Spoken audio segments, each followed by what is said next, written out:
मंडळी, आज second hand गाडी घेणं हा अतिशय स्मार्ट फायनान्शियल डिसिजन आहे. ह्याच्यावरती आपण नुकताच एक व्हिडिओ केलेला होता. आणि मग आपलं जर रनिंग जास्त असेल तर अनेक लोक CNG सेकंड हँड गाडी घेण्याचा विचार करतात आणि तो योग्यच विचार आहे. पण अशी गाडी घेत असताना आपल्याला काही अतिशय स्पेसिफिक गोष्टी बघाव्या लागतात CNG किटबद्दल आणि ओव्हरऑल गाडीमध्ये CNGच्या दृष्टिकोनातनं. सो त्या गोष्टी कुठल्या आहेत हे आपण ह्या व्हिडिओमध्ये जाणून घेणार आहोत. हा व्हिडिओ शेवटपर्यंत बघा, कारण शेवटी मी काही महत्त्वाच्या बोनस टिप्ससुद्धा दिलेल्या आहेत, ज्या आपल्याला ह्या डिसिजनमध्ये खूप मदत करणार आहेत. सो ह्या व्हिडिओमध्ये मी तुमचं सगळ्यांचं खूप खूप स्वागत करतो. व्हिडिओला सुरुवात करू. चला तर मग.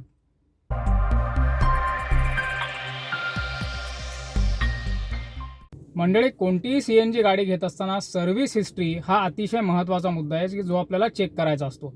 पहिलं म्हणजे CNG किट बरोबर कुठले काही रिपेअर्स केले गेलेले आहेत का, ते जर केले गेलेले असतील तर ते कुठले होते, त्याच्यामध्ये काही लिकेजेसच्या संदर्भातले रिपेअर्स होते का, म्हणजे टँकमधनं, पायपिंग सिस्टीममधनं, किंवा आपला जो फिलर व्हॉल्व असतो, इंजेक्टर हेड्स असतात, तिथे कुठे लिकेजेस वगैरे आलेले होते का, काय रिपेअर्स केलेले होते हे बघणं आवश्यक आहे. CNG गाड्यांचे स्पार्क प्लग्स जे असतात ते सुद्धा लवकर वेअर आउट होतात नॉर्मल गाड्यांपेक्षा.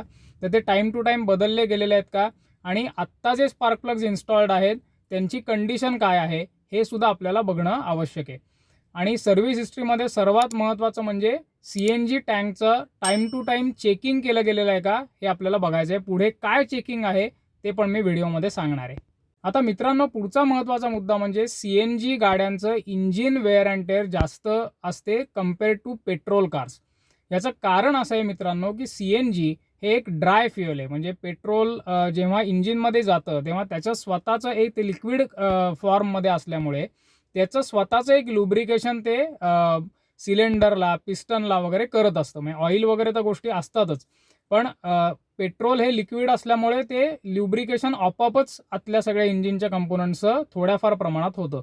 पण CNG मित्रांनो मात्र गॅस आहे, आणि because that is a dry fuel, त्यामुळे इंजिनचे जे क्रिटिकल कंपोनंट्स असतात, जसं सिलेंडर आहे, सिलेंडर हेड्स आहेत, पिस्टन्स आहेत, तर ह्याचं वेअर अँड टेअर किंवा ह्याची झीज जी आहे ती थोडीशी पेट्रोलपेक्षा जास्त होते. तर आता ही झीज कितपत झाली आहे कसं चेक करायचं एखाद्या लेमॅन च्या हिशोबाने, तर त्याच्यासाठी गाडी आपल्याला आयडलिंगला 5 ते 10 मिनिटं ठेवायची आहे. जर कुठे जास्त व्हायब्रेशन्स जाणवत असतील गाडीमध्ये, किंवा गाडी मिसफायर होते, म्हणजे आवाज बदलतोय गाडीचा मध्येच, किंवा एकदम कमी होतोय, जास्त होतोय, किंवा असा फटफटफट आवाज येतोय मध्ये, म्हणजे मिसफायरिंग जे म्हणतो आपण, तसं काही होतंय का हे आपल्याला बघायचं आहे. आयडलिंगचा साऊंड जो आहे तो खूप रफ नसला पाहिजे, एक स्मूथ आयडलिंग असलं पाहिजे गाडीचं. त्याच्यानंतर 8 ते 10 किलोमीटरची आपल्याला मोठी टेस्ट ड्राईव्ह घ्यायची, ज्याच्यामध्ये आपल्याला चढाचा रस्ता असला पाहिजे आणि थोडासा एखादा हायवेचा पॅच असला पाहिजे.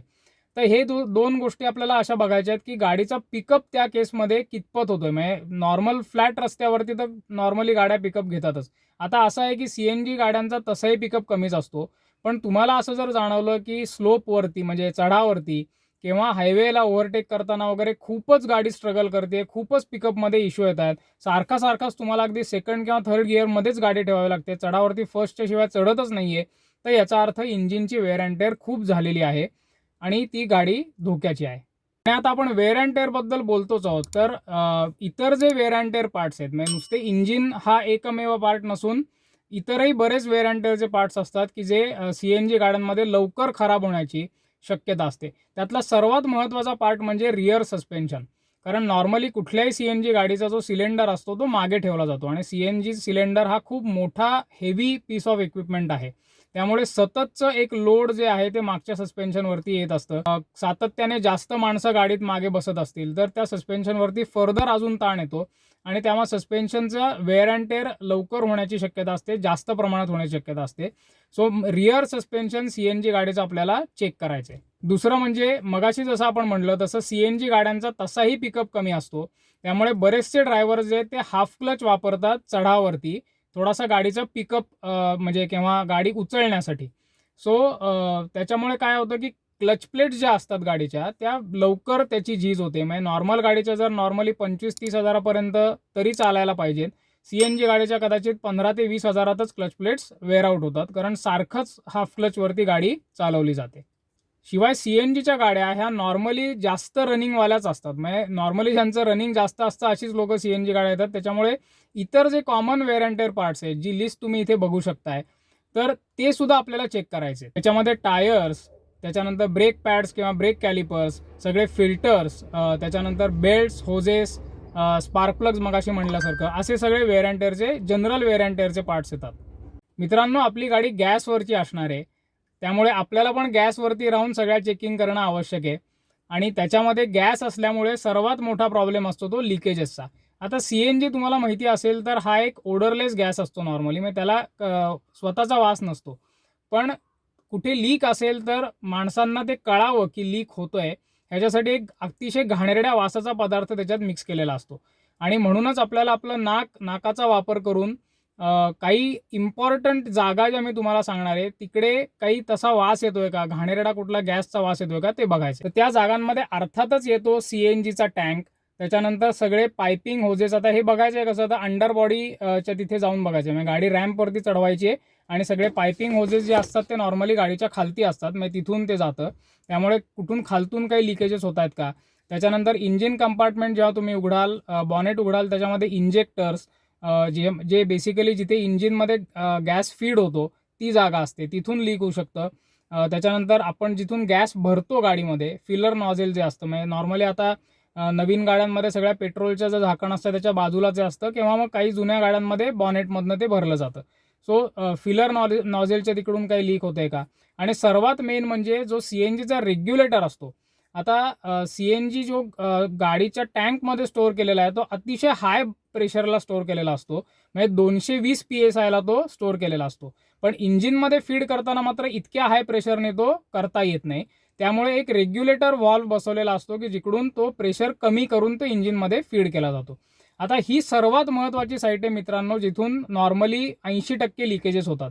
सो हा व्हॉल्व्ह किंवा हा रेग्युलेटर व्हॉल्व्ह हा आपल्याला आवर्जून चेक करायचा आहे. आणि CNG सिलेंडरमध्ये किंवा टँकवरती एक सेफ्टी व्हॉल्व्ह दिलेला असतो की जर प्रेशर खूपच वाढलं तर तिकडून गॅस बाहेर पडावा पटकन आणि एक्सप्लोजन नाही व्हावं. पण कधी कधी मित्रांनो, जर मेंटेनन्स बरोबर केलेला नसेल तर त्याच व्हॉल्व्हमधनं लिकेजेस असतात. सो तिथेही आपल्याला चेक करायचं आहे. आता मित्रांनो, मगाशी जेव्हा मी सर्व्हिस हिस्ट्रीचा पहिला मुद्दा सांगत होतो तुम्हाला, तेव्हा मी असं म्हणलं होतं की एक महत्त्वाची गोष्ट आपल्याला सर्व्हिस झालेली आहे का हे बघायचं आहे. आणि ती महत्त्वाची गोष्ट म्हणजे हायड्रो टेस्टिंग. तर ही एक मॅन्डेटरी RTOची टेस्ट आहे सर्व CNG गाड्यांसाठी, ज्याच्यामध्ये सिलेंडर ची हेल्थ, म्हणजे ओव्हरऑल कुठे लिकेजेस आहेत का, कुठे वीक स्पॉट्स आहेत का, आणि ओव्हरऑल सगळी CNGची जी सिस्टीम आहे त्याच्यातनं कुठे लिकेजेस किंवा काही प्रॉब्लेम्स आहेत का हे बघितलं जातं. हे दर 3 वर्षांनी सगळ्या CNG गाड्यांना करणं मॅन्डेटरी आहे.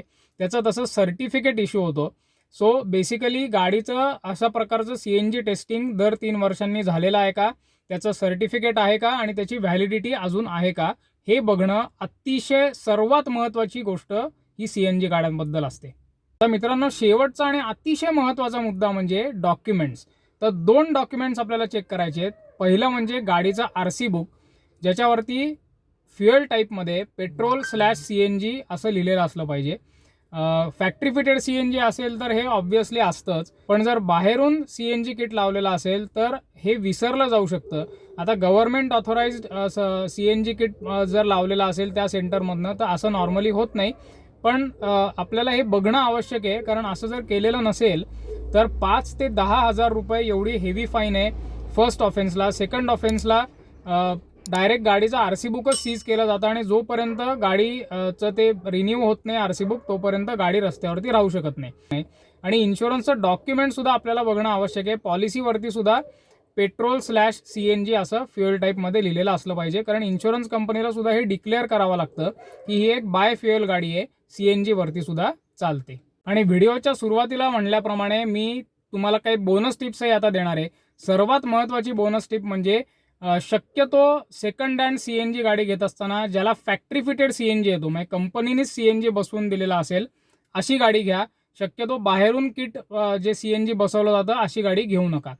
दुसरं म्हणजे आपण सेकंड हँड गाडी घेतोय, त्यामुळे इन जनरल फक्त CNGचा आता आपण स्पेसिफिक जरी बोललेलो असलो तरी इन जनरल सेकंड हँड गाडी म्हणून बऱ्याच गोष्टी आपल्याला इतर चेक कराव्या लागतात, ज्याच्यावरती हा आपण एक खूप सुंदर आणि डिटेल व्हिडिओ केलेला आहे.